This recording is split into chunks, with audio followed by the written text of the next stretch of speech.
Radio Caput. Te comunicas con nosotros al 11 65 16 44 46. Radio Caput. Radiocaput.com. Estás conectado. Estás en Caput.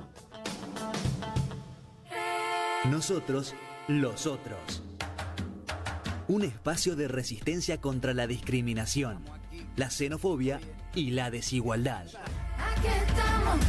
Si las palabras migran su significado, si nos exilian en nuestra propia casa, si la piel rechaza y el color separa, si los dioses discuten sus razones, si los géneros se sacralizan y los sexos no encajan, entonces simplemente seremos otros. Nosotros, los otros. Conducen Larry Levy en Radio Caput. Los falsos positivos, los periodistas asesinados, los desaparecidos, los narcogobiernos. Uno de los objetivos básicos por lo que se constituye un país es lograr que una sociedad establezca un contrato por el cual se rijan los comportamientos de sus integrantes y que se establezcan los deberes y los derechos de los ciudadanos. Este es un enunciado muy básico y apenas suficiente para explicar la dinámica de un Estado. Sin embargo, alcanza para comprender que esa actitud, ese pacto, ese acuerdo voluntario es soberano para quienes intervienen en esa creación moderna que es el Estado-Nación. Sin embargo, con el paso del tiempo, la sofisticación de los vínculos entre los estados, entre los países y sus relaciones económicas, y aquí dejo de lado por un momento y por hoy las fuerzas de los ejércitos, digo, las relaciones económicas generaron desigualdades, hegemonías y dominios no deseados de unos sobre otros. El manejo de los flujos de capital en términos de inversiones o de préstamos entre países, puede generar, y lo hace, dependencias que quiebran la soberanía de un Estado. Este mecanismo de sometimiento creció en el último siglo o más, a la par de una baja de la intensidad democrática y por el poder sobre los estados que ejercen los grandes monopolios y los mal llamados fondos de inversión, que no son más que grupos de poder supranacionales. Con todo este panorama a la vista de cualquier analista, hay situaciones, hay países cuya singularidad pone en evidencia el estado de deterioro y descomposición institucional y política. Es el caso de nuestro país, la Argentina, y su relación con el Fondo Monetario Internacional. De eso vamos a hablar hoy con nuestro invitado.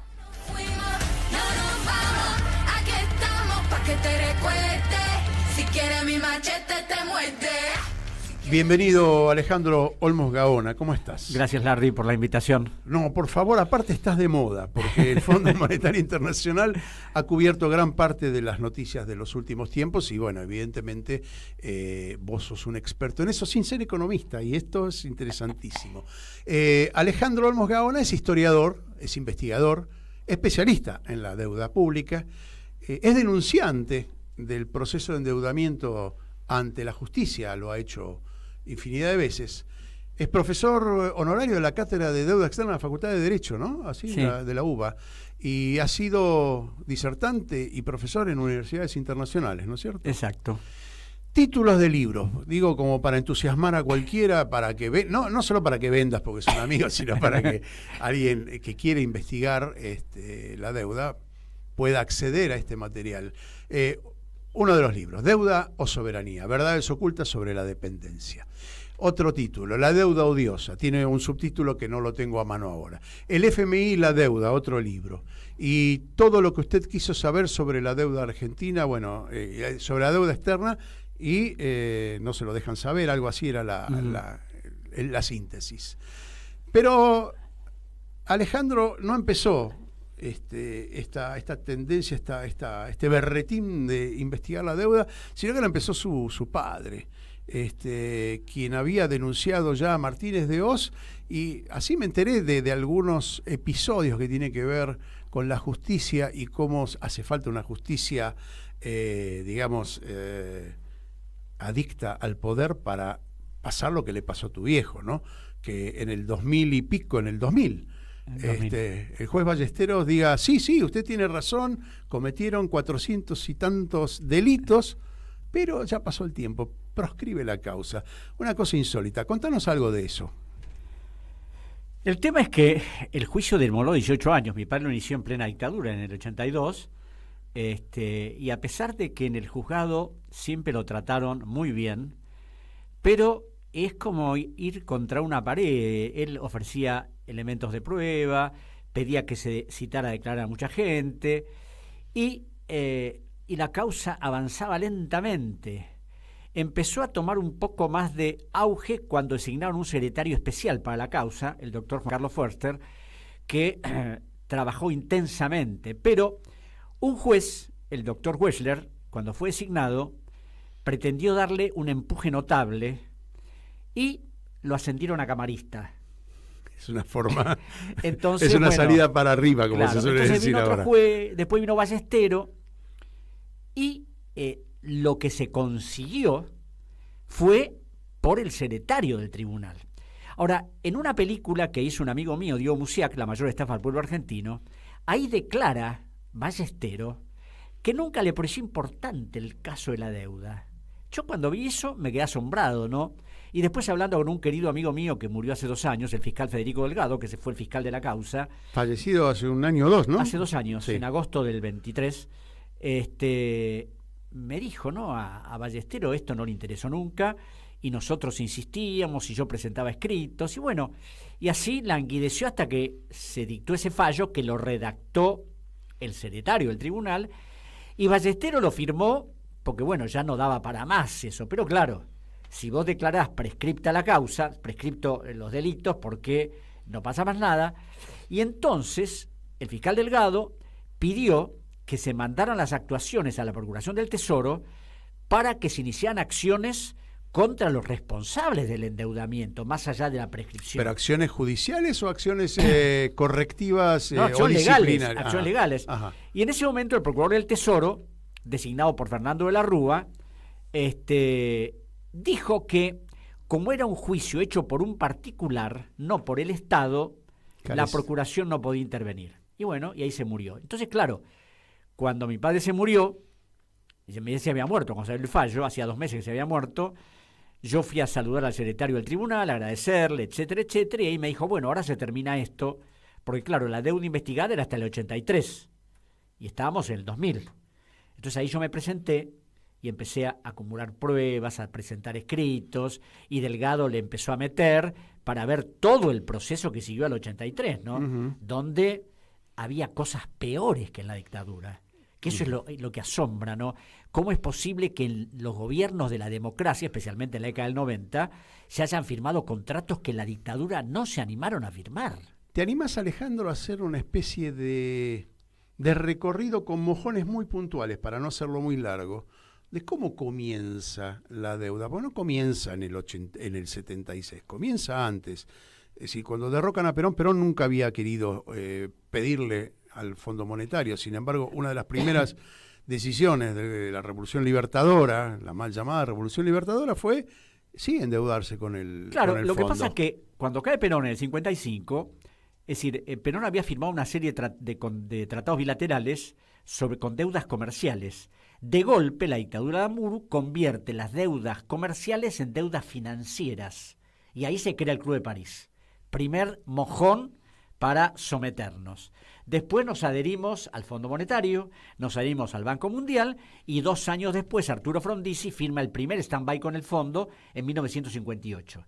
A partir de ahí empieza un proceso de endeudamiento, diría, limitado, con idas, vueltas, para algunos proyectos de inversión, pero de ninguna manera lo que iba a pasar en el 76. Inclusive cuando asume el doctor Ilia en 1983, es decir... No, Ilia en el 66. 63, sí. Él disminuye la deuda en Ajá. alrededor de 1.000 y pico millones de dólares, pero claro, había deudas con privados y la deuda sigue creciendo. Durante la dictadura de Onganía se firman algunas operaciones de bonos con Alemania, con Estados Unidos, pero era todo muy... diría, limitado, ¿no? Bueno, cuando se va la NUCE y viene el peronismo de nuevo, ahí se revierte una situación porque, claro, se modifica de nuevo la Carta Orgánica del Banco Central, por el cual el Banco Central vuelve a tener el control del sistema financiero, es decir, ya hay otras políticas que se van a plantear, pero claro, ¿eso cuánto duró? Nada, porque viene la dictadura y ahí empieza el gran proceso. Lo primero que hacen es modificar el Código Procesal para poder prorrogar la jurisdicción a favor de los extranjeros, y a partir de ahí todo lo que va a firmar la Argentina va a estar sometido a la legislación de los Estados Unidos, a las Cortes de Nueva York o de Gran Bretaña, y la Argentina va a renunciar a la inmunidad soberana del Estado. Ahí estás hablando de créditos privados, digamos, o de operaciones privadas del Estado. Del Estado también. Sí, operaciones del Estado, ¿no? Sí, sí. Y se llega al absurdo, Larry, de que Agua y Energía le debía al Banco de la Nación 300 millones de dólares y la obligan a cancelar la deuda con el Banco Nación con un préstamo del Chase Manhattan Bank. Es decir, una deuda con un banco nacional la sustituyó por un banco extranjero. Hay cosas como estas, de que se le pide dinero al Chase, al Bank of America, y la plata se queda en el mismo banco, no viene a la Argentina. En el Banco Central figuraba como activo, pero la plata no estaba acá. Entonces, por dejar la plata en el banco nos pagaba el 5%, pero nos cobraba el 8 o el 9% por darnos el préstamo, ¿no? Cosas realmente inconcebibles. Por eso es que una deuda que Isabel dejó en casi 8.000 millones de dólares, en el 83 se van a convertir en 44.500. A lo que se sumó también en el 82 la nacionalización. La estatización de la deuda privada. Esa estatización de la deuda privada, que esa es otra de las cosas. ¿Ocurría por primera vez eso o no? Por primera vez, sí. Ahora, esa es una de las cosas que yo siempre enfatizo, porque la deuda privada que queda en el 83, el juzgado federal le pide al Banco Central que informe cuál es el monto. El Banco Central en el 84 dice, la deuda privada estatizada son 23.000 millones de dólares. A cifras de hoy, actualizadas a hoy, son 160.000 millones de dólares de una deuda no real, sino mayormente ficticia. ¿Por qué ficticia? Porque si vos hablas de estatización, y en el libro de Historia Económica se habla del tema, un Estado puede hacerse cargo de la deuda de una empresa para evitar que vaya a la quiebra, para evitar que esté a la calle, pero acá no. Acá eran deudas concertadas con los bancos extranjeros para beneficiarse. ¿Y quién está en el listado de esas deudas? De las empresas del Grupo Macri hasta Techín, del papel prensa hasta Renault Argentina. O sea, muchas veces yo conocí a los peritos que auditaron esto, me decían, no podíamos creerlo porque suponíamos que esos préstamos enormes respondían a carpetas con un montón de cosas que se piden. No, era simplemente un papelito, una firma y nada más. Ahora, lo grave es que cuando se empieza a investigar esto en el Banco Central por decisión del primer ministro de Economía de Alfonsín, Bernardo Grispun, y bueno, al año y medio Grispun se tuvo que ir, porque por supuesto las consecuencias de lo que se estaba mostrando había que ocultarlo, se fue Grispun. ¿Pero por qué había que ocultarlo? Una pregunta interesante. Porque Alfonsín, ¿A quién implicaban? Alfonsín no se animó a enfrentar a los empresarios nacionales y extranjeros. Viene Daniel Marx, viene Machinea como presidente del Banco Central, y a partir de ahí al archivo la investigación, y yo diría que la investigación que la buscamos en el Banco Central, inclusive la buscaron funcionarios del Banco Central, desapareció. Y claro, ¿cómo no iba a desaparecer? La pudimos reconstruir en parte porque conocí a los peritos, fueron a declarar a tribunales, llevaron duplicados de sus análisis y bueno, la verdad que un verdadero escándalo. Ahí te quiero preguntar algo porque suena raro, ¿no? ¿No hay testimonio escrito que quede guardado y que sea imposible de destruir por ser documentación del Estado? ¿Qué es lo que pasa ahí? ¿Dónde está la falla? porque eso le quita trazabilidad a la deuda, es decir, vos no podés establecer quién fue el funcionario que firmó, que el funcionario que aceptó. Es que, Larry, vos estás hablando de una administración del Estado correcta, pero si te enterás que cuando el Juzgado Federal le pide al Ministerio de Economía y al Banco Central que mande los datos y los contratos de la deuda y los elementos que justifican el endeudamiento, le contestan que no tienen ningún papel, que solo tienen datos estadísticos sin valor contable. Es decir, y en el año 1993, cuando se va a hacer el Plan Brady, al poco tiempo Cavallo emite un documento diciendo: la Argentina paga sus deudas a los acreedores sin exigirles en ningún caso que acrediten la legitimidad de los créditos que reclaman, le pagan ante solo aviso de vencimiento. Y Cavallo, diciendo esto no puede seguir así, ¿qué decide? Contratar a los bancos extranjeros, acreedores, para que ellos digan lo que les debíamos, los intereses y todo lo demás. Es decir, algo... Es como decía Perón, ¿no? Si te roban el perro y después vienen a reclamarte la correa también. Te voy a dar un ejemplo, porque yo accedí a esos papeles. Es decir, uno de las auditorías fue la auditoría del gasoducto Neuquén-Mendoza, que había sido hecho por un consorcio de empresas que había tenido problemas y se había hecho cargo el AmRoBank de Holanda. Bueno, los peritos dicen, esto no hay que pagarlo. ¿Por qué? Porque de los 918 millones de dólares comprometidos han ingresado 296, 297. Lo demás se incorporó como bienes de capital, o sea, maquinarias y cosas que entraban y después se iban. Sí. Y en algunos casos hizo un montón de operaciones que no tenían nada que ver con el tema del trabajo. A esto hay que sumar que Gas del Estado debería aplicarle multas pactadas contractualmente por no haber ingresado la obra en término. En resumen, no le debe el Estado al AmRoBank de Holanda, sino ellos le deben al Estado argentino. Ese informe de los peritos del Banco Central fue elevado al jefe de deuda externa del banco, Carlos Melconian, en 1985. Y Melconian lo elevó al directorio del banco diciendo, los peritos han dicho esto, esto y esto. Sin embargo, como el gobierno está negociando las deudas con el Club de París, es necesario reconocer esta deuda como deuda de la República Argentina. ¿Por qué? ¿Cuál era el motivo? Porque estamos negociando. Estamos negociando y no pueden decir no vamos a pagar esto. Bueno, hay dos cosas a las que yo quiero abordar porque tienen, me parece, íntima relación. En principio, el poder político, que el poder político está sumido al poder económico.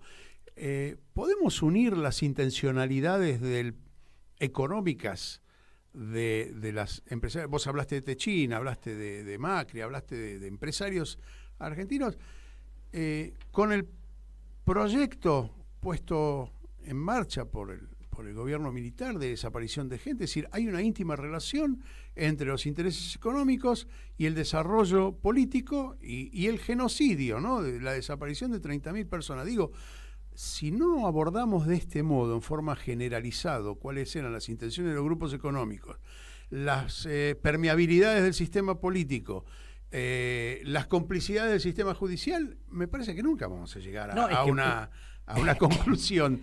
Me robaron y no sé quién fue. Exactamente, por eso lo grave, Larry, es que los autores intelectuales de todo el proceso de represión fueron los civiles. Fue Martínez de Oz y todo su equipo, porque no hubiera podido hacerse todo ese proceso si no solo la salvaje represión que se hizo y el estado policial que se instaló. Ahora, vos fijate el poder que los responsables intelectuales, los que endeudaban a la Argentina, jamás pasaron por los tribunales. Han pasado los militares, fueron condenados, fueron procesados, fueron imputados, pero... Sí, hace poquito Blaquier también ahí zafó, sí, murió y zafó. Pero los civiles, ninguno. Civiles casi ni ninguno. Guillermo Walter Klein, ni Bustamante, ni Reinal, ni todos los que estuvieron en ese momento. Y además, algo que cuando yo digo, reconozco que a mucha gente le resulta irritante, ¿no? ¿Cómo es posible que leyes fundamentales de la dictadura que tienen que ver con la economía nacional, que están vigentes hoy, sean leyes que llevan la firma de Videla y de Martínez de Oz, que ningún gobierno democrático no solo no quiso cambiar, sino que las ratificó en cuanto a su validez definitiva entre el muchos 2013 y 2014. Vos dijiste algo antes que me parece importante, muchos no se le animan al poder económico. Entre esas leyes que vos estás nombrando está la ley de entidades financieras. Entidad financiera, inversiones extranjeras, la Carta Orgánica del Banco Central. Bueno, expliquemos, yo lo aprendí hace muy poquito, debo confesar que es la ley de entidades financieras porque, leí un material que me abrió, me aclaró un poco la situación. Porque mucho en la militancia también está contra la ley de entidades financieras, no sabemos ni siquiera de qué se trata. Dame una pequeña explicación de eso. Claro, la ley de entidades financieras es la ley que regula todo el sistema bancario, que permitía que los bancos pudieran hacer absolutamente lo que querían con los depósitos, con las tasas de interés, es decir, donde no había límites que existían durante el gobierno de Perón y antes, en la primera y segunda presidencia, por el cual el Banco Central era el que regulaba el sistema. Y orientaba la inversión. Ahí está. Al no haber nada de eso, los bancos lo único que les interesa es maximizar las ganancias y en consecuencia ellos establecen las condiciones, establecen las tasas y por eso durante la dictadura proliferaron montones de bancos. Pero aparte lo más interesante de todo esto es que los bancos y los bancos grandes prefieren prestarle al Estado porque es donde tienen la mayor posibilidad de maximizar esas ganancias que vos estás hablando. Pero además de prestarle al Estado, creaban empresas ficticias para prestarse ellos mismos, porque además, como el Estado iba a ser responsable en caso de que el banco no pudiera afrontar sus obligaciones, pagábamos todos los argentinos. Sí, una cosa realmente... Bueno, esa deuda estatizada en el 82 por Caballo... la terminamos pagando todos, claro, porque lo que debía pero Macri, además te voy a contar debía... algo que seguramente no sabes, a ver. Porque cuando lo cuento la gente se asombra y dice no puede ser. Es decir, me acuerdo que el fiscal Molinas le dijo a mi padre que habían hecho una investigación sobre pérdidas del Banco Central. ¿Y cómo fue esto? Roque Fernández, siendo presidente del Banco Central, en una reunión de la Asociación de Bancos, dijo que el Banco Central había perdido entre el 80 y el 90 alrededor de 64.000 millones de dólares. ¿En qué? No dijo en qué. Entonces Menem, gran patriota él, decidió crear una comisión investigadora a través de un decreto 1123 en 1992, integrada por el Procurador General de la Nación, Oscar Roger, el subsecretario de Justicia, César Arias, y el fiscal Molinas. Investigaron durante un año con enormes dificultades porque pedían informes al banco, a los ministerios, y siempre mañana, pasado, la semana que viene. Pero bueno, hicieron lo que pudieron. Y en un año emitieron un dictamen, cuya copia tengo, diciendo que no había perdido el banco 64.000 millones, sino 104.500 millones de dólares. Estamos hablando de la década del 80. Sí, sí. Y que 75 a 80.000 millones de esa cifra habían ido a manos de ¿quiénes? De los mismos de siempre, de los privados. Ahora, ¿qué pasó con ¿En calidad de qué? En calidad de operaciones de préstamos de préstamos que se oficiales, de entidades exacto, oficiales a privados. A privados. Ahora, ¿qué pasó con la investigación? Desapareció. Ajá. No le encontraron nunca hasta que Delgado, el fiscal Delgado, que era el fiscal de la causa, empezó a buscar y encontró que un funcionario de la Procuraduría de Investigaciones Administrativas, que sucedió a la Fiscalía, mandó una copia, y cuando vos lees la investigación decís, ¿cómo es posible? Ahora, ¿mandó una copia a dónde? ¿Dónde está esa al copia? tribunal, Ajá. al tribunal. Yo tengo copia también. ¿Tenés copia de eso? Ahora, esa deuda a hoy son 254.000 millones de dólares de perjuicio. Déjame que sea insidioso con el tema. En esa investigación, ¿qué nombres figuran? Todos. Todos. Todos los grandes empresarios, todos los grandes bancos, o sea, todos los que manejan el poder real, por el cual, por eso, como me decía recién, hay muchos que tienen miedo de decir, no, yo a esto no lo puedo enfrentar porque, es decir, puedo tener problemas, ¿no? Y mi amigo Delgado, que no solo investigó a la dictadura, investigó la década del 90, investigó los canjes de deuda, investigó a Mario Quintana, el vicejefe de gabinete de Macri, a Luis Caputo como presidente del Banco Central y ministro de Finanzas, a Santiago Bausili, el actual presidente del Banco Central, sí. Bueno, a Sturzenegger seguramente también. A todos.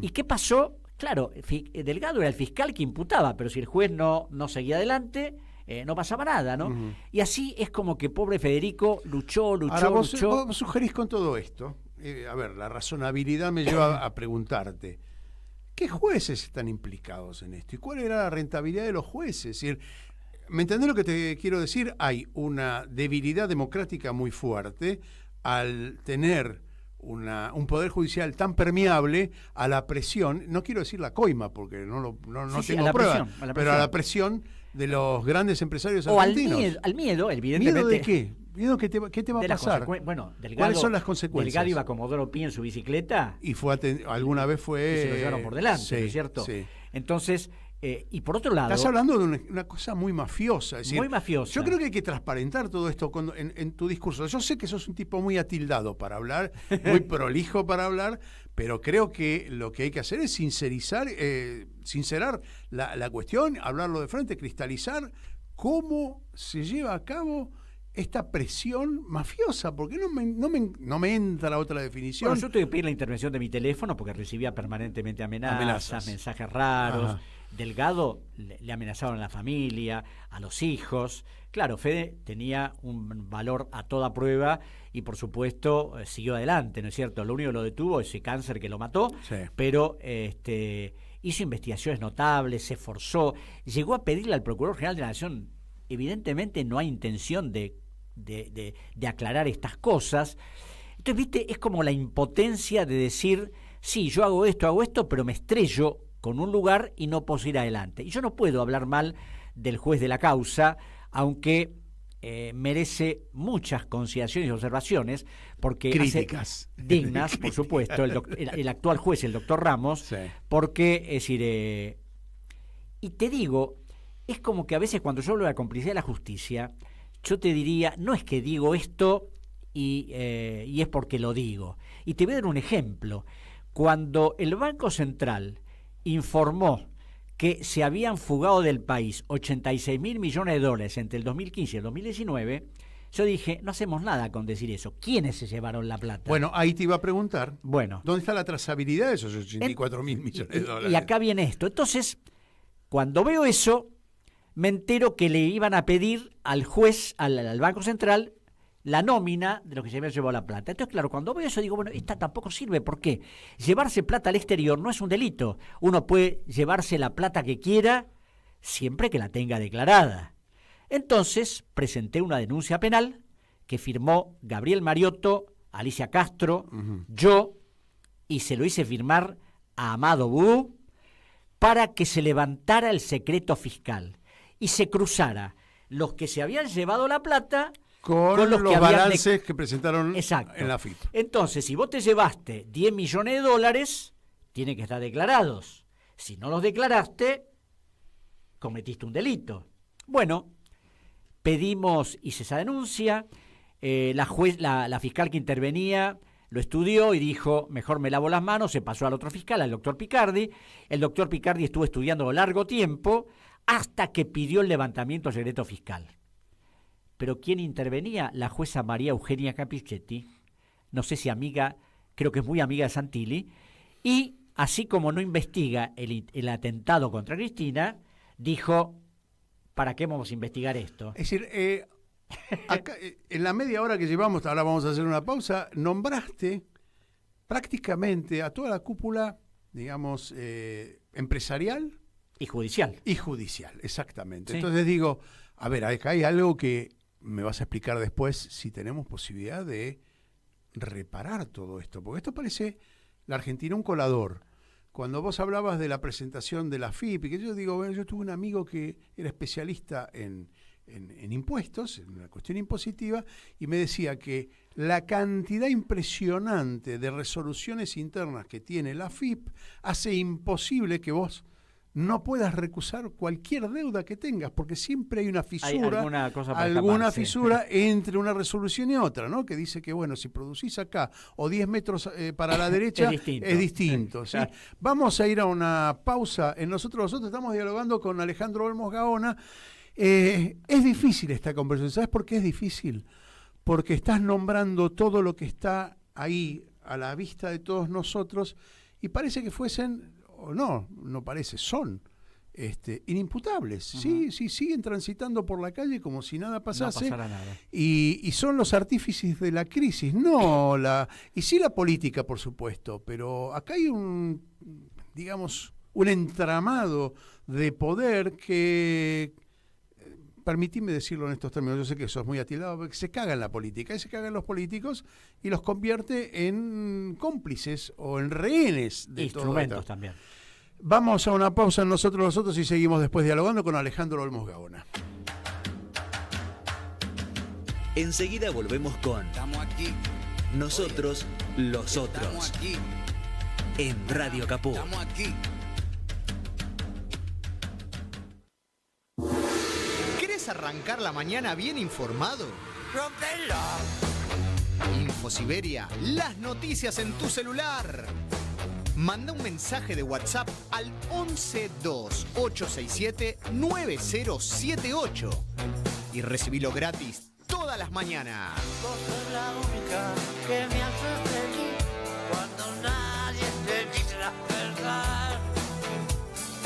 Infosiberia, las noticias en tu celular.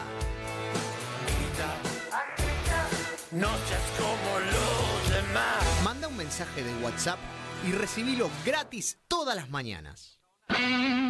En Caput Estamos con el padre Paco, que para mí es un placer y un honor. Buen día. Hola, buen día. pasan cosas. Riéndome, seguramente Eve habría dicho alguna de sus bravuconadas y seguramente me hizo reír profundamente. No recuerdo exacto, pero sí recuerdo lo último que nos dijo en la plaza. Hay que hacer una pueblada para echar a estos jueces de mierda. Qué grande, Eve. Radio Caput. Gracias a ustedes, a Caput, que estuvieron haciendo el aguante, porque sin ustedes no hay posibilidad. Un abrazo. Esas cosas. Seguimos en Radio Caput con Nosotros los Otros. Estamos aquí. Estamos de nuevo aquí Nosotros los Otros, dialogando con Alejandro Olmos Gaona. ¿De qué podemos estar hablando? De la deuda del Fondo Monetario Internacional y toda la...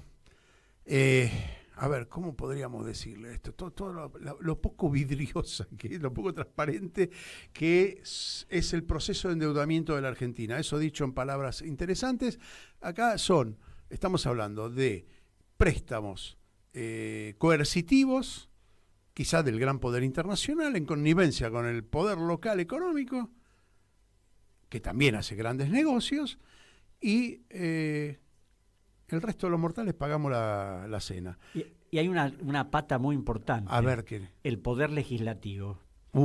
Que todos los aumentos de deuda pública fueron autorizados por el poder legislativo. Por eso a veces como dicen la deuda de Macri, digo, no, señores, la deuda de Macri no.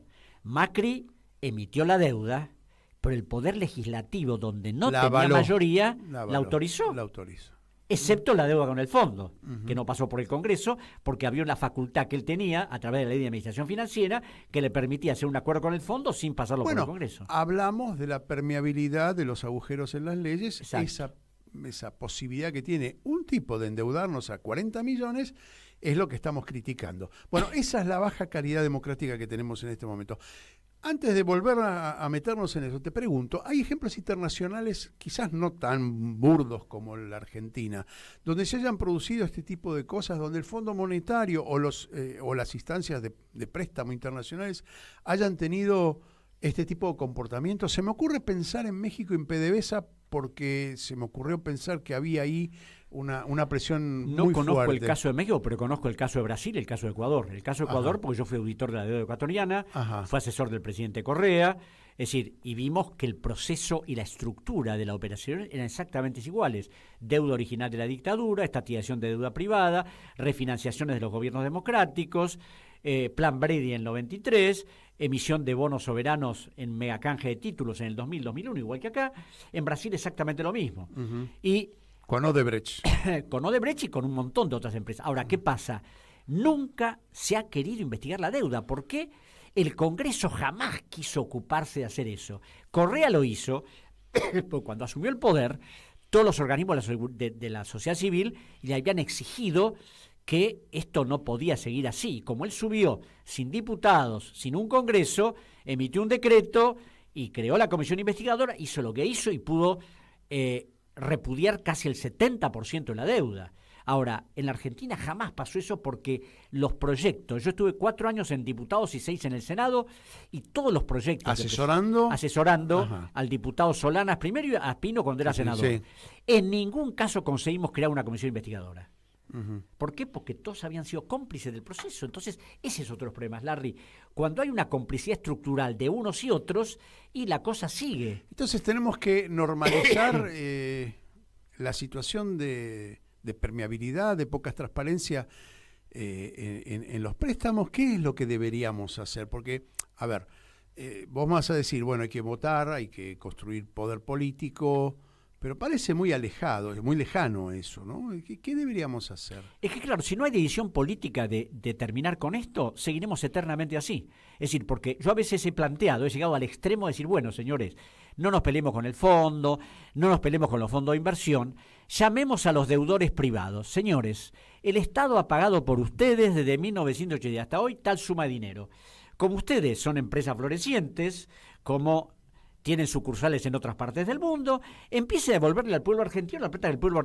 Empecemos por ahí, pero ni siquiera eso. Pero esa es una declaración voluntarista, no es una declaración que se pueda llevar a cabo porque sabes que te van a responder. Bueno, pero por lo menos ponerlos en evidencia. Lo que pasa es que nada de eso se pero quiere que hacer. ellos manejan también las comunicaciones, entonces estamos en un problema. Lo que vos estás denunciando no sale en La Nación, no sale en Clarín, porque son parte del robo. Entonces, ¿cómo hacemos? No, es muy difícil, extremadamente difícil, porque además tenemos un Congreso, en este momento, ni hablar, ¿no? Un Congreso de obsecuentes, de dialoguistas, de personas que cambian votos por determinados puestos en otras partes. Sí, sale ficha limpia, sí me das, y si no me das. No, y además me imagino que habrá carpetazos y habrá un montón de cosas. Es decir, es muy difícil en este momento, pero claro, lo grave es que tenemos hoy una deuda de 485.000 millones de dólares, absolutamente impagable. Eso es un PBI, ¿no? Es decir, enterito, exacto, sí, casi un PBI, sin establecer... que genera intereses por más de 23.000 millones de dólares anuales, donde vos te imaginás pagar ese cúmulo de intereses todos los años, eso significa de financiar cosas fundamentales que tienen que ver con el desarrollo del Estado. Ahora te hago una pregunta. ¿No hay forma de recusar, como vos dijiste con respecto a Correa, que recusó parte de la deuda? Decirle, señores del Fondo Monetario, ustedes no hicieron un préstamo sincero. No fue un préstamo donde ustedes controlaron la evolución del dinero, en inversión, en lo que sea. Ustedes prestaron para la fuga, es decir, se beneficiaron ustedes. Entonces claro, yo me planto acá.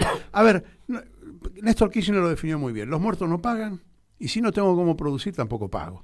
¿Sí? Exacto. Bueno. Yo siempre he planteado, señores, al Fondo Monetario no hay que pagarle. Pero cuando se refinanció la deuda con el fondo en el 2022, todos los del Frente para la Victoria, excepto varios diputados que votaron en contra.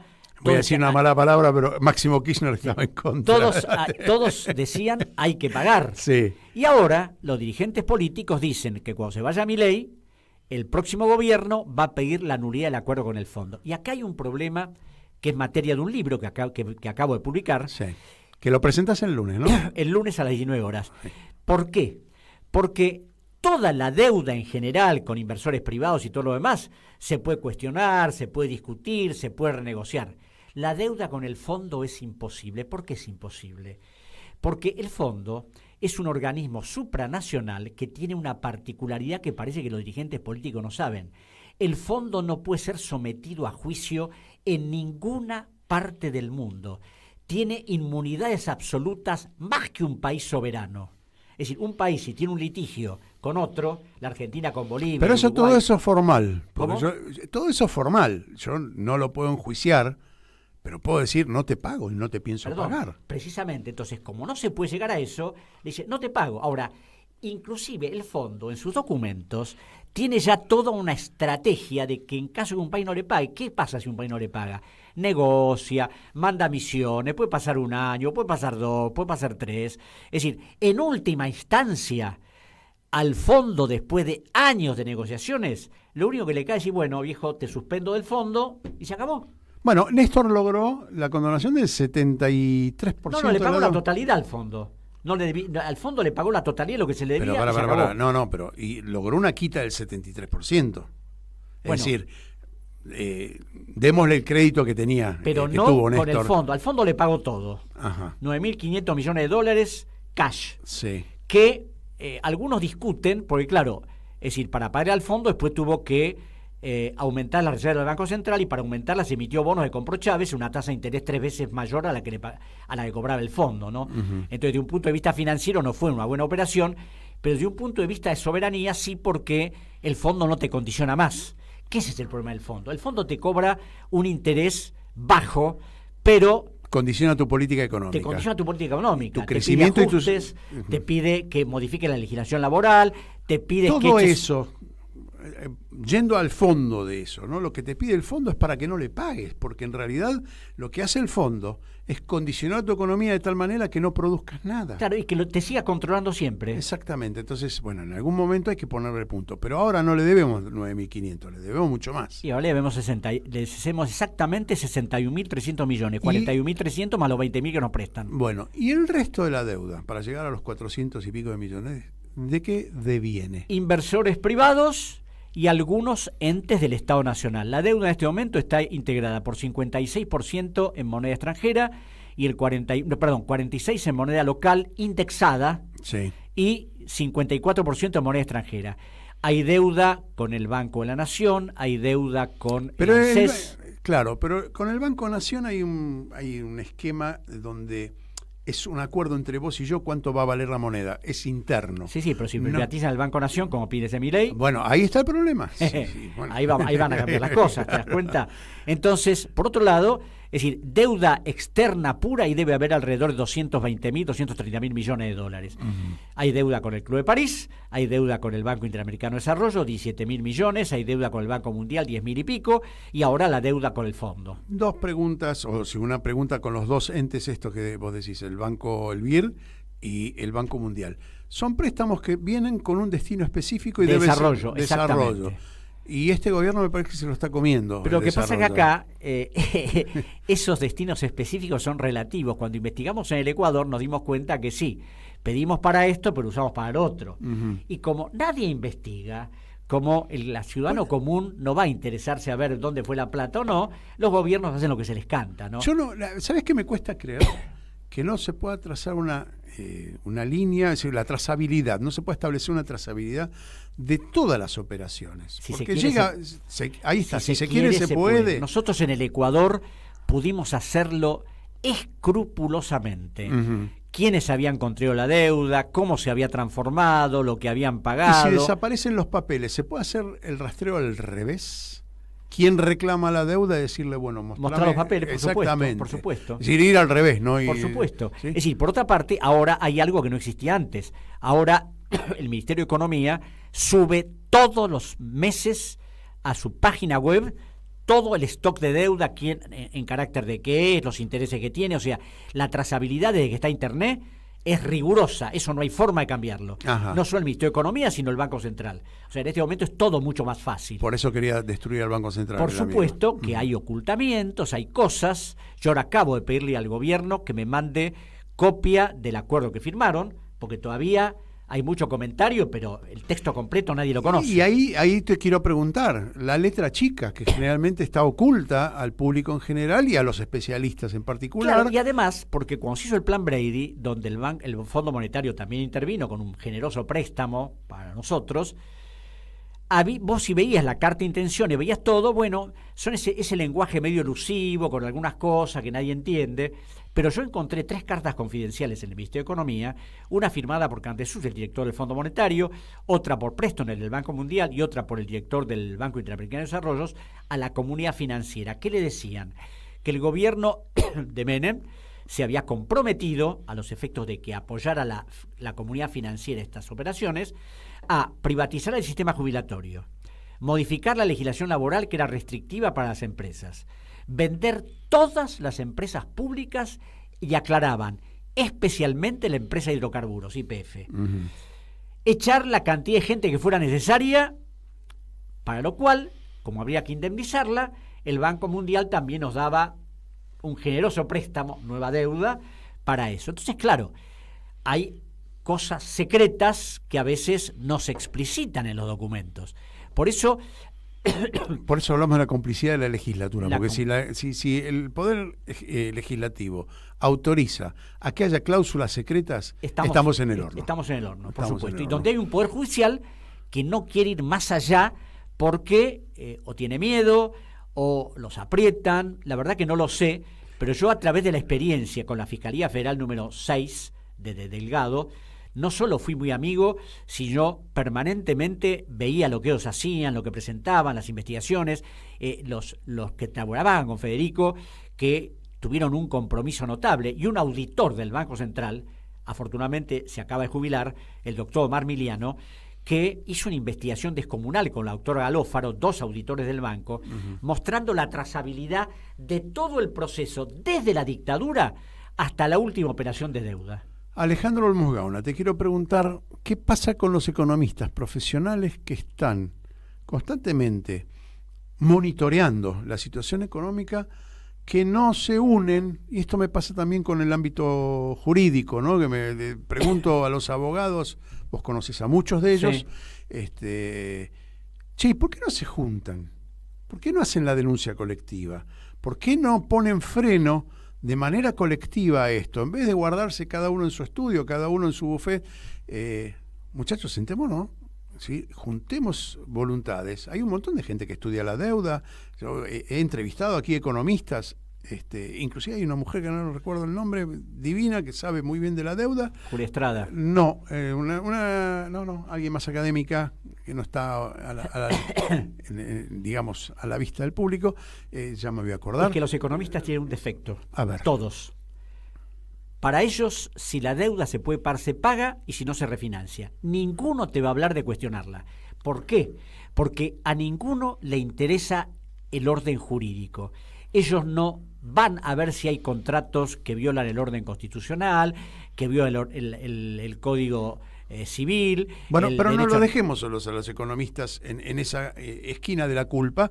Agarramos también a los abogados, que también... Tampoco les interesa. Ahí está. Tampoco les interesa. Entonces tenemos un problema con nuestra propia institucionalidad política. Entonces estamos en un problema... Es decir, llegan a un punto donde, más allá no se puede avanzar, porque tienen metido, yo me acuerdo que Pino decía una cosa que es cierta, ¿no? Tienen metido el no se puede. Entonces, si vos tenés metido el no se puede, no vas a entrar a discutir algo porque ya tenés metido que no voy a poder. Y si no voy a poder, no voy a poder. Yo me acuerdo que un juez que murió hace 4 años, amigo mío, el doctor Salvador Lozada, que se atrevió a decretar la quiebra de SWIFT y decretar la quiebra de la sociedad que lo controlaba en los Estados Unidos, pidiendo el embargo de todos los activos del TEC. Bueno, Lozada me decía, mira, Alejo, yo siempre recuerdo una frase de San Pablo: hay que tener esperanza contra toda esperanza, hay que seguir adelante, pase lo que pase, y si no te apoyan, si los economistas, los abogados tienen miedo, seguir adelante, porque en algún momento en los pueblos van a tener conciencia de estas cosas. Es decir, hay cosas que no pueden seguir eternamente de Alejandro, esta manera. coincidís conmigo que hay que lograr una masa crítica importante para ir adelante, en la calle. En la calle. Entonces, nos quedan pocos minutos y me gustaría que hagas un análisis político de la deuda, no solamente estructuralmente cómo está conformada. Tenés una información preciosa, maravillosa, yo me sorprendo cada vez que te escucho, pero ¿qué harías políticamente para resolver esto de una vez y por todas? Es que, mirá, aquí hay una realidad. Si políticamente no enfrentamos la deuda de manera distinta, primero auditándola, segundo impugnándola, tercero dejando de pagarla, no hay solución posible. Ale, está muy bien. Yo entiendo perfectamente eso en el enunciado. Perdón, está y políticamente... pero yo voy a cómo lográs... El problema políticamente es que tenés que comunicar que lo que estamos viviendo, si no se afronta de una manera distinta, el pueblo argentino va a seguir teniendo las consecuencias que están a la vista. Porque, claro, cuando hay una deuda que no se puede pagar, que lo único que se paga son los intereses, que ese pago de intereses afecta sueldos, jubilaciones, inversión pública, escuelas, hospitales, es como que estamos en una trampa del cual no vamos a poder salir. Entonces, la única manera es decirle, señores, acá, si no solucionamos esto de alguna forma, la Argentina seguirá un proceso de empobrecimiento y decadencia absolutamente indetenible. Entonces, uno puede convocar economistas, puede convocar abogados, pero si la decisión política del Estado no enfrenta esto, a través de soluciones no ortodoxas, sino heterodoxas, haciendo cosas que quizás, es decir, pueden sonar mal. Yo te aseguro, cuando me dicen, no, esto no es posible, siempre tengo el ejemplo de Ecuador. Ecuador es un país 12 veces más chico que la Argentina, que tiene muchas menos capacidades que la Argentina, que lo único que exporta son bananas, flores, camarones y petróleo, y se atrevió a pararse de mano con los acreedores. Sí, pero fíjate vos las consecuencias. ¿Dónde está hoy Ecuador? Está con Correa en Europa exilado y con un gobierno de derecha que vuelve a emprender el camino de endeudarse frente a los grandes poderes. Lo que te quiero decir es cómo consolidar una situación. Ojalá hubiese podido hacerlo Correa y perpetuarla en el tiempo. Y ahí es donde hay algo que todavía no podemos explicar. Y ese es el problema de Correa. Correa se equivocó. Es decir, el problema que vive Correa ahora es producto de Correa, no del imperialismo, ni producto de las presiones ni nada. Porque él, después de haber hecho toda una transformación enorme, de golpe, misteriosamente, e ignoro por qué, empezó a retroceder,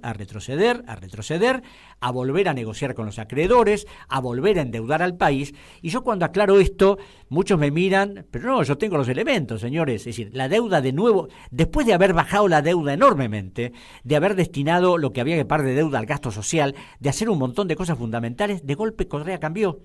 Ahora, ¿por qué cambió? No lo sé. Sabes. ¿Por qué volvió a firmar convenios? Otro ejemplo, Grecia, por ejemplo. Grecia está endeudada por los siglos de los siglos, después de su crisis, y entregada al Fondo Monetario, y entregada a los intereses europeos, que son en realidad sus pares, pero bueno, no lo consideran su par. También va a tener problemas. Y claro, porque Varoufakis, que quiso hacer una cosa distinta, hasta que el gobierno dijo, no, hasta acá llegamos. Uh-huh. Y yo entiendo que enfrentar al poder no es fácil. Entiendo que no ¿Me contás al aire, por favor, lo que me contaste muy brevemente en la pausa de la francesa? Claro, hay una jueza francesa, Eva Joly, que intervino en una investigación contra la petrolera más importante de Francia. Se dio cuenta que a medida que avanzaba, enfrentaba a los poderes más grandes del Estado, hasta que un día decidió citar al ministro de Relaciones Exteriores, Roland Dumas, que estaba involucrado en este problema. Eso lo cuenta ella en un libro que se llama Impunidad. Entonces, primero empezaron a amenazarla hasta que un día dijo, bueno, la única manera de evitar que los que están en el negocio, vamos a hacer una indagatoria, un día, 2 días, 3 días, pero en la primera indagatoria vamos a hacer un solo ejemplar, vamos a guardarlo en la caja de seguridad, yo voy a tener únicamente la llave y lo vamos a imprimir, lo vamos a poner en mi computadora personal, que me la voy a llevar a mi casa y la voy a volver a traer al juzgado, teniendo la seguridad absoluta de que no iba a filtrarse la información. No iba a filtrarse nada. La señora Joly al día siguiente se levanta a tomar el desayuno, abre Le Monde y encuentra en primera plana indagatoria del canciller. Y por supuesto se aterrorizó porque dijo, ese es el poder real. Uh-huh. Pero si no tenés decisión de enfrentarlo, pero no basta la decisión. ¿Y afrontás el miedo?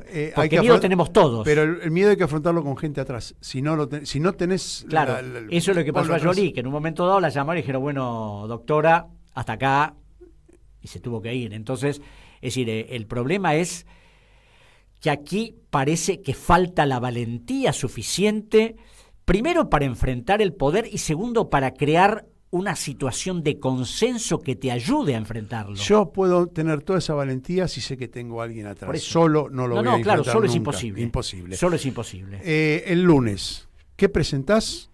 El lunes presento un libro en la Feria del Libro a 19 horas sobre el Fondo Monetario, donde muestro lo que nadie habla del fondo, la estructura que tiene, las posibilidades que tiene, las inmunidades que tiene, que es un organismo que tiene más poderes que un Estado soberano, que es un organismo que puede modificar sus condiciones en cualquier momento, porque cuando dicen que el Fondo Monetario nos prestó más plata de la que establecían sus estatutos, parece que la gente no sabe que el directorio y el fondo pueden modificar sus reglas en cualquier momento y prestar la plata que quiera a cualquier persona. Y además muestro cómo el préstamo que se hizo en el 2018, desde el punto de vista económico fue indudablemente una tragedia, pero lamentablemente desde el punto de vista legal se hizo como se habían hecho todos, porque hay una legislación argentina permisiva para que se hagan estas cosas. ¿Tenés algo más que agregar? llegamos al final. Más que y suficiente. si algo no te haya que yo no te No. haya preguntado. Más que suficiente, Larry. Bueno, muchas gracias. No, gracias por haber venido a Radio Caput. Nosotros nos despedimos hasta la semana que viene. Quédese aquí en Radio Caput. Ya viene, que nadie nos escuche con Mauro Bello. Gracias, Martín Loza en los controles. Nos encontramos de aquí a 7 días en Radio Caput. Aquí estamos, siempre estamos, no nos fuimos, no nos vamos, aquí estamos pa' que te recuerde, si quieres mi machete te muerde. Hasta aquí, nosotros, los otros de hoy. Estar en la guerrilla, los hijos del conflicto, las pandillas, las listas negras, los falsos positivos, los periodistas asesinados, los desaparecidos, los narcogobiernos. Y un recuerdo En Caput del Papa Francisco.